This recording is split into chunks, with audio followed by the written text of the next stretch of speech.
오늘장 수급은 어디로 향했을까요? 시장이 선택한 주식 시선주 시간입니다. 오늘은 한국유결권대행 우원명 부대표와 함께하겠습니다. 안녕하세요. 네, 안녕하십니까. 네, 먼저 지난주 시선주로 꼽아주셨던 JNTC가 선택 후 바로 다음 거래일인 월요일에 상한가까지 올라갔습니다. 현재 구간에서도 더 가져가야 할지 먼저 리뷰부터 해볼게요.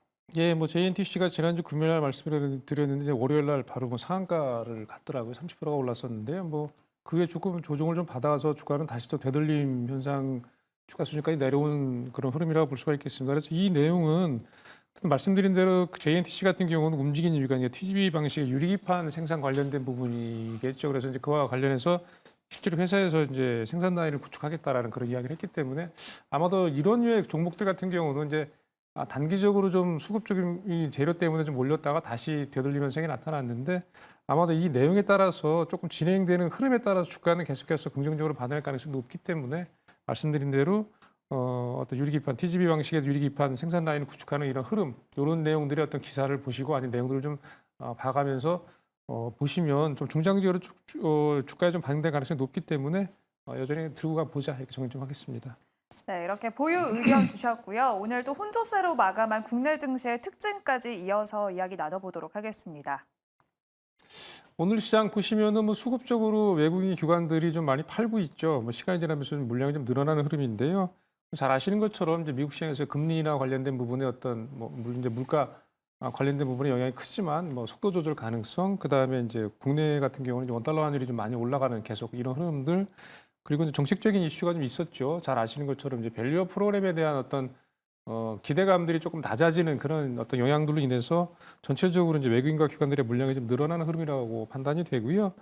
전체적으로 보시면은 역시 그러다 보니까 이제 시총 상위주들 중에서는 이제 여전히 반도체 일부 특정 뭐 대형주 이외에 대부분 종목들이 내리는 상황. 그다음에 그나마 이제 뭐 중국과 연관된 이를테면 꼭 중국이라고 말씀드리기 좀 어렵지만 어쨌든 간에 조선주나 일부 앞서 코너에서도 얘기한 뭐 미용 관련된 종목들, 화장품과 관련된 종목 이런 종목들 일부 이외에는 종목들이 전체로 내리는 흐름이다 이렇게 판단해 보시겠습니다. 그래서 특히 아무래도 이제 그동안 2월 달 같은 경우 특히 강한 강세를 보였던 금융주들, 특히 은행, 증권주, 그다음에 이제 보험주들 오늘 좀 하락이 좀 크고요. 지주사들 마찬가지입니다. 이런 부분들은 정책적인 이슈로 인해서 수급이 좀 몰렸다가 조금 우려감들이 좀 생기면서 주가가 좀 내리는 상황이다. 그래서 이런 부분은 접근은 저는 개인적으로 가능성이 좀 여전히 높다고 판단이 되는데 주가가 조금 더 조정을 받게 되면 오히려 싸게 살 기회가 되는 거 아닌가 이렇게 판단해 보겠습니다. 네, 그럼 오늘 외국인들은 어떤 종목들을 선택해 줬는지 외국인의 시선주부터 만나보겠습니다. 먼저 코스피 열어볼게요. 오늘 안철수 의원 관련주들이 엄청난 상승세를 보여줬습니다. 외국인들은 써니전자에 수급이 들어와줬고요. 또한 삼성중공업도 외국인은 5거래일 연속 시선을 보내줬습니다. 원자재 가격이 에브리띵 랠리를 보여주고 있습니다. 비철금속 관련주들 계속해서 주목을 받고 있는데요. 조일 알미늄이 세 번째 랭크되어 있습니다. 오늘 성장주도 반등하는 흐름을 보여줬죠. 네이버에 오랜만에 외국인이 시선을 보내줬고요. 총선 이후 주춤했던 원전 관련주들 오늘 반등했습니다. 두산 에너빌리티가 마지막에 랭크되어 있습니다. 이어서 코스닥 시장 열어볼게요. 첫 번째로는 HB 테크놀로지가 랭크가 되어 있습니다. 유리비판 관련주로 꼽히면서 주가가 큰 변동성을 보여주고 있고요. 역시나 원전 관련주, SMR 관련주로 꼽히는 우리기술에 외국인이 시선을 보내줬습니다. 젠백스링크는 자율주행 기업으로 꼽히는 포니 A와의 MOU 체결 소식이 전해졌고요. 외국인이 시선을 보내줬습니다. 또한 비만 치료제 관련주로 꼽히는 한국 BNC가 네 번째 랭크되어 있고요. 마지막으로는 역시나 HBM 수혜주로 꼽히는 유니셈이 랭크가 되어 있습니다. 오늘 이 속에서는 외국인의 수급 특징이 어떤 게 있을까요? 일단 뭐 반도체 관련된 종목들 특정된 종목들 주가 뭐 그러니까 사서 올린다라기보다는 약간 방어적인 수준의 어떤 매수세가 유입된 걸로 판단이 되고요. 역시 이제 외국인들 같은 경우도 지금은 뭐 주식을 이렇게 공격적으로 산다, 그러니까 사는 쪽보다는 조금 줄이는 쪽으로 일단 뭐 스탠스를 잡고 시장 플레이를 하는 것 같은 그런 생각이 듭니다. 이 부분 같은 경우는 앞서 말씀드린 그런 내용들이 연관이 됐다고 판단이 되고요. 일부 이제 조선 관련주들, 삼성중공업 같은 종목들이 외국인 매수가 조금 유입이 되는 부분들이 좀 특징적이다 이렇게 말씀드려보겠습니다. 네, 그럼 이 속에서 눈길을 끄는 외국인의 시선주는 어떤 종목일까요?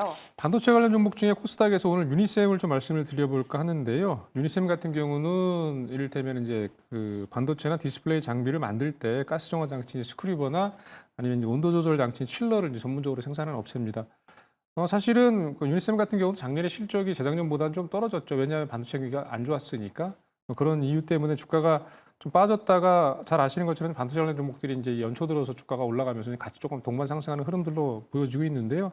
다만 이제 반도체 관련 종목들이 잘 아시는 것처럼 전체적으로 다 올라간다라기보다는 아주 특정한 종목들, 뭐 잘 아시는 것처럼 HBM과 연관된 종목들 이외에는 사실 함께 처음에 좀 같이 가는 듯하다가 이제는 시세를 같이 못 따라가는 특정 종목들만 올라가는 그런 흐름들이기 때문에 아마도 그 지금 유니셈 같은 경우는 어쨌든 간에 아직은 상승 추세를 좀 유지하고 있는 걸로 판단이 됩니다만 한편으로 보신다면 지금 시가총액이 한 2,900억 정도 되거든요. 그래서 아마 작년 실적이나 올해 나올 예상 영업이익 같은 경우를 좀 가늠을 해봤을 때 지금 시가총액 2,900억 정도가 이게 지금 고평가인지 아니면 좀 싼 건지를 조금 판단이 좀 애매한 것 같아요. 그래서 한편으로 보신다면 저점에 사실은 단기적인 접근은 유효하겠지만 아무래도 이제 상승 추세를 계속 끌고 가기에는 조금 더 확인해야 될 부분들이 좀 많이 있겠다 이렇게 정리 좀 하겠습니다. 네, 오늘 외국인의 시선주는 코스닥에서 유니셈 선택을 해주셨습니다. 그러면 유니셈과 경쟁할 기관의 시선주도 바로 만나볼게요. 먼저 코스피부터 살펴보겠습니다. 대한전선 기관이 계속해서 꾸준한 관심을 보내주고 있습니다. 첫 번째 랭크가 되어 있고요. 또한 HBM 검사 장비 수혜를 받고 있는 DI 오늘 52주 최고가까지 경신을 했습니다. 한올 바이오파마는 그동안의 하락세를 멈추고 오늘 강한 반등 흐름이 나와줬고요. 하나오션은 초대형 원유 운반선 슬롯 입찰을 실시한다는 소식이 나왔습니다. 기관이 선택을 해줬고요. 사마콘덴선은 무려 12거래일 연속 기관이 시선을 보내주고 있습니다. 테슬라의 MLCC 관련 납품 소식이 또 부각이 되고 있습니다. 이어서 코스닥으로 넘어가 볼게요. 코스닥에서는 역시나 면세 관련주로 꼽히는 글로벌 텍스프리 계속해서 상승세를 유지를 하고 있고요. 기관이 시선을 보내줬습니다. 두 번째로는 캠트로닉스가 랭크가 되어 있는데요. 유리기판과 함께 또 EUV까지 모멘텀이 계속해서 부각을 받고 있습니다. 세 번째 위치한 샘CNS, 미국의 웨스턴 디지털까지 이번에는 SSD 가격 인상을 결정하면서 낸드의 봄이 찾아왔습니다. 그 관련주로 꼽히면서 기관이 시선을 보내줬고요. 반도체 소켓 관련주로 꼽히는 ISC 오랜만에 랭크가 됐습니다. 또한 마지막으로는 리들샷으로 주가가 고공행진을 하고 있는 VT, 국내에 이어서 해외까지도 그 열풍이 계속되고 있습니다. 오늘 이 속에서는 기관의 수급 특징이 무엇일까요? 일단 뭐 외국인들과 크게 다르지 않은 걸로 판단이 되고요. 무척 제한적인 매수세다라고 판단이 됩니다. 일단은 뭐 아무래도 이제 향후에 어떤 시장 약세 흐름 가능성에 대비한 매도세가 좀 나오고 있는 거 아닌가 개인적으로 판단을 하고요.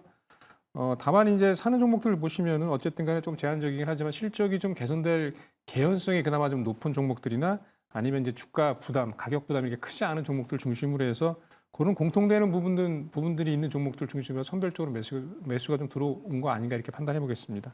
네, 그럼 오늘 이 10가지 종목 중에서 눈길을 끄는 기관의 시선주 선택해 주실게요. 기관 매수 종목 중에서는 하나오션을 좀 말씀드리려고 하는데요. 사실은 하나오션 같은 경우는 이제 과거에 대우조선 해양이었죠. 이제 하나그룹으로 인수가 됐습니다. 그러니까 이 종목 같은 경우는 뭐 잘 아시는 것처럼 대표적인 이제 뭐 LNG선이나 컨테이너선, LPG선을 뭐 기본적으로 만드는 회사고요.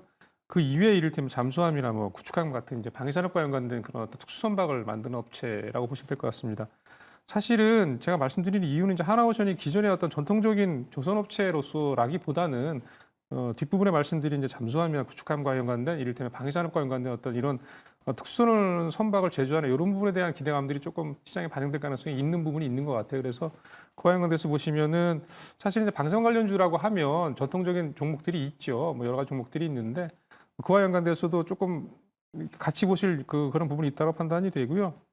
특히 이제 특수선 같은 경우는 잘 아시는 것처럼 유지보수 기간이 굉장히 깁니다. 그리고 이제 수익성 면에서도 상당히 높은 수익성을 가져갈 수 있기 때문에 경우에 따라서는 물론 이제 시장 참여를 쉽게 할 수 있는 영역은 아니겠죠. 하지만 이제 어쨌든 간에 하나오션 같은 경우가 방향을 조금 틀어서 이를테면은 말씀드린 대로 특선박 이쪽에서 상당히 기술력이 있다고 판단이 되기 때문에 그쪽으로 만약에 드랍을 걸기 시작해가지고 유의미한 결과들을 조금 얻기 시작한다면 회사 같은 경우, 이 하나오션 같은 경우는 나름대로 또 다른 어떤 성장 동력을 가져갈 가능성이 있기 때문에 그런 부분을 좀 보시자라는 측면에서 일단 말씀을 드리는 거고요.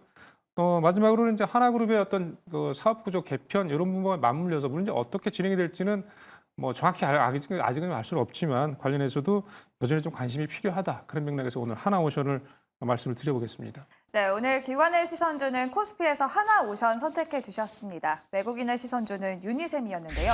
유니셈과 하나오션 두 가지 종목 중에서 조금 더 눈길을 끄는 베스트 시선주는 어떤 종목일까요? 네, 오늘 베스트 시선 종목은 하나오션입니다. 하나오션 같은 경우는 이제 말씀드린 대로 그런 내용들이 있기 때문에 지금 주가 수준도 사실은 뭐 그렇게 크게 부담스러운 가격대는 아니라고 개인적으로 판단을 하고요. 그런 부분에서 시장이 조금 조정을 받더라도 방어적인 성격, 뭐 주가가 그렇게 크게 내릴 가능성이 크지 않다라고 개인적으로 판단합니다. 그래서 보시는 게 맞다고 판단이 되고요. 일단 목표 가격은 지난 고점보다 약간 하단 쪽, 한 20-30% 밑단에 있는 45,000원을 말씀드리겠고요. 손절 가격은 22,000원을 놓고 대응해 보시자 이렇게 정리 좀 하겠습니다. 네, 오늘은 하나오션으로 최종 선택을 해주셨고요. 목표 주가는 35,000원, 손절 라인은 22,000원 제시해 주셨습니다. 이렇게 오늘의 시선주는 한국의결권대행 우원명 부대표와 함께했습니다. 오늘 말씀 고맙습니다.